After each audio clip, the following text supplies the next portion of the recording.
estou mandando aí Timóteo, que ele conhece a Deus, ele tem experiência com Deus, ele me ajuda na obra do ministério, ele serviu comigo, ele tem vivência com o Espírito, ele conhece a Deus, ele tem sofrido sem reclamar, ele tem negócio com Deus. Eu estou mandando ele por causa disso. Eu lhe pergunto, meu querido, você está em condição de ser enviado? Você está em condição de ser recomendado? Quando lembrarem do seu nome, se lembrarão pelo quê?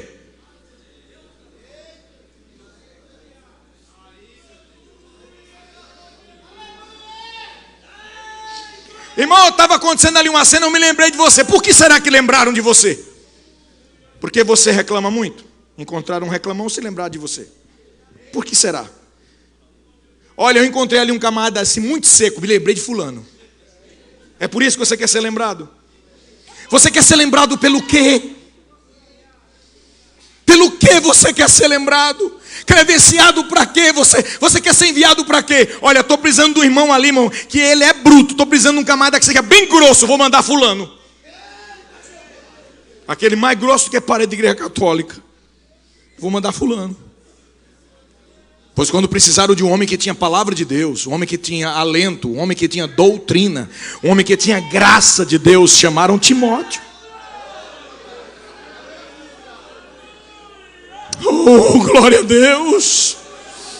Aleluia! Paulo tratou Timóteo de um jeito tão lindo, que mesmo depois de ter todas essas experiências e ser um homem recomendável, ele escreve as suas cartas a Timóteo já sabendo que ia embora, porque a princípio quando o apóstolo Paulo começa a escrever suas cartas, ele revela que ele estava na esperança do arrebatamento. Pode perceber isso. As primeiras cartas que ele escreve como que nós vamos subir, nós subiremos ao encontro do Senhor dos ares. Ele tinha convicção que era subir no arrebatamento. Mas quando ele escreve a Timóteo, ele já tinha total certeza que ele não ia subir no arrebatamento, que ele seria morto.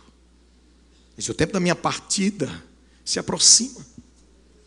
E a palavra partida é uma palavra que no original significa desatar. O tempo de me desatar chegou. E a ideia de desatar aí são 3 ideias que são utilizadas. Serve para desatar jumento. Pastor, não diga uma coisa dessa. Não, mas é porque quem entende esse negócio de jumento ou é judeu ou é nordestino. Tem algum aqui? Por que, pastor, desatar jumento? É desatar o jumento para seguir. Está entendendo? Se você carrega, desata o jumento, ele segue na viagem. Ele estava dizendo assim, está perto de eu pegar minha bagagem, ó. Ele estava dizendo isso. A outra ocasião é desatar as cordas da tenda. Quer dizer, não vai mais morar ali, vai desatar a tenda que vai morar no outro canto. Era essa a ideia que ele estava dizendo. E por último, é desatar a corda de um navio, porque vai zarpar para a viagem. Então ele estava dizendo assim, o tempo de eu viajar chegou. Entendeu? Aí é o seguinte, eu combati o bom combate.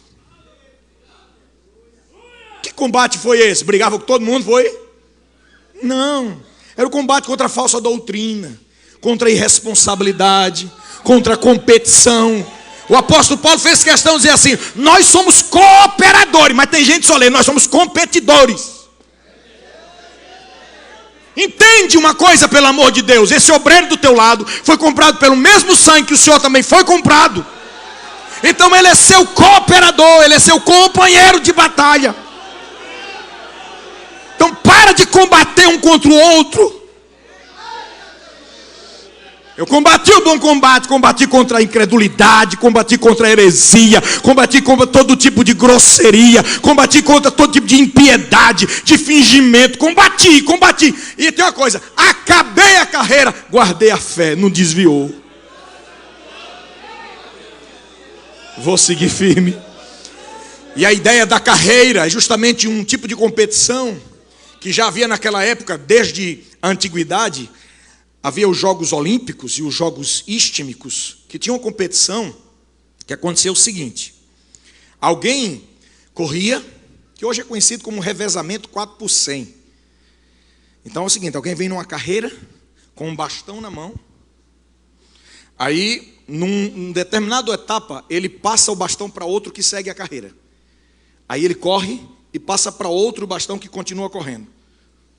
E vai seguindo com o bastão na mão e passa para outro até chegar ao destino. Era um revezamento, a corrida de bastão.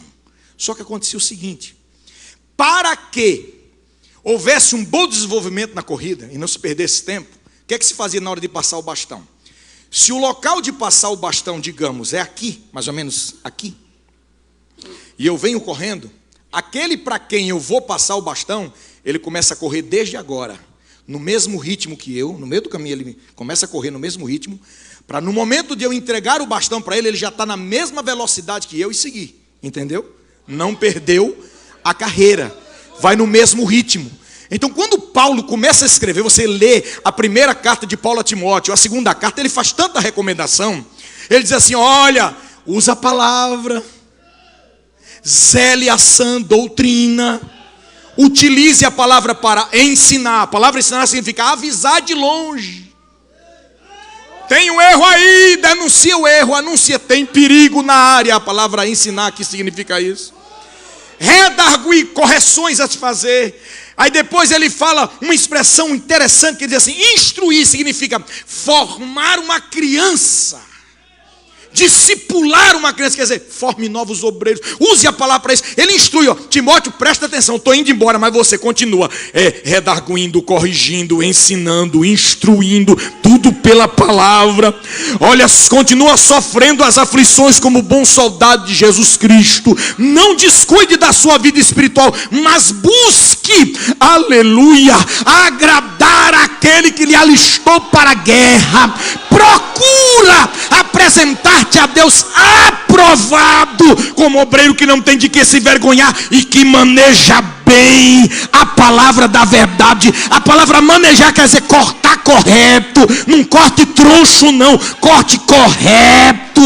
Maneje bem a palavra da verdade. Sabe por quê? Porque eu não posso soltar esse bastão na mão de qualquer um. Eu tenho que soltar esse bastão na mão de quem está correndo na mesma velocidade, naquele que está indo na mesma direção. Senhores obreiros, vamos honrar o que Daniel Berg e Gunnar Wingre fizeram. Vamos honrar o que os pastores da primeira geração fizeram. Vamos honrar o que este ilustre servo de Deus está fazendo. Um cajado vai passar para a mão do outro. Aí eu pergunto: o senhor está na condição de receber esse bastão?